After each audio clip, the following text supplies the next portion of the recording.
Join ചെയ്യുന്ന ball തെറ്റി പോവാണെങ്കിൽ shoulder dislocation, hip dislocation. Very good, very good, very good.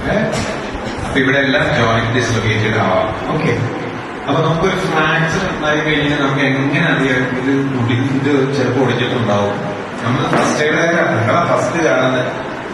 അപ്പൊ നമ്മൾ അറിഞ്ഞിരിക്കും ഒരു സൂക്ഷിക്കണം, ഫ്രാക്ചർ ഉണ്ട് പറയാൻ പറയാനുണ്ട്. How do you know that there is a fracture? ഈ റബ്ബർ സ്പ്രേ ആണ് അതൊറ്റ പീസായിട്ട് കൂട്ടിയില്ല. Okay, that is first point. പിന്നെയോ ഡിഫോമിറ്റി. അപ്പൊ കൈ ഇങ്ങനെ വളർന്നിരിക്കുക, കൈ വളർന്നിരിക്കും, മനസ്സിലായോ? അതേ കാലിൽ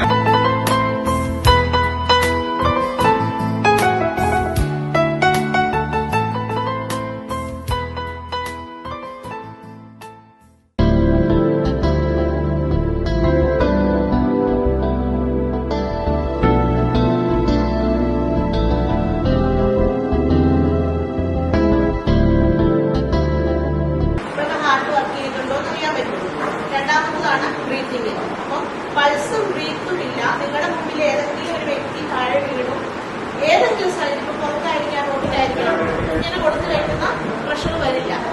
എപ്പോഴും എൽബോ സ്ട്രെയിറ്റ് ആവാൻ വേണ്ടിയാണ് നമ്മൾ നീൽ ഡൗൺ ചെയ്യണമെന്ന് പറയുന്നത്. നമ്മൾ ഇങ്ങനെ വെക്കുക, നമുക്ക് ബ്രെയിൻ ഡാമേജ് ആവും. അതായത് 3 മിനിറ്റ്സിലാണ് നമ്മുടെ ബ്രെയിൻ ഇഷ്യൂസിന് 3 മിനിറ്റ്സ് ഓക്സിജൻ കിട്ടിയില്ല എങ്കിൽ, അപ്പം ആ ഒരു ഇതില് പൊസിഷൻ നിങ്ങൾ മറക്കരുത്. കൈ ഇങ്ങനെ കണ്ടോ കൊടുത്തു കഴിക്കുന്ന വരില്ല. ആ കറക്റ്റ് ഡെപ്തിൽ കൊടുത്താലേ ഉള്ളൂ heart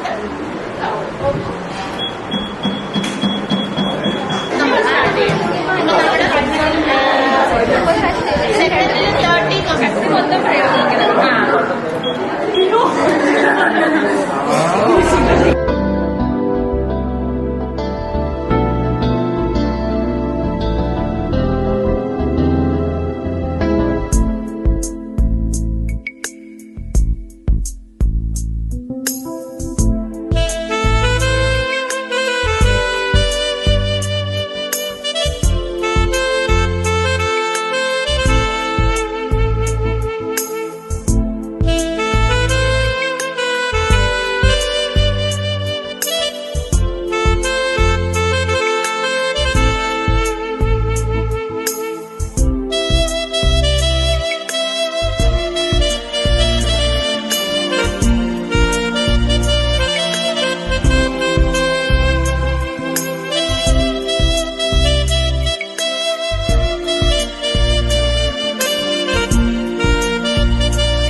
First of all, I would like to thank NSS principal ma'am and all the staff members for making me into this wonderful camp. In first place, we had many activities such as Zumba, origami. ഞാൻ ശരിക്കും enjoy ചെയ്തു.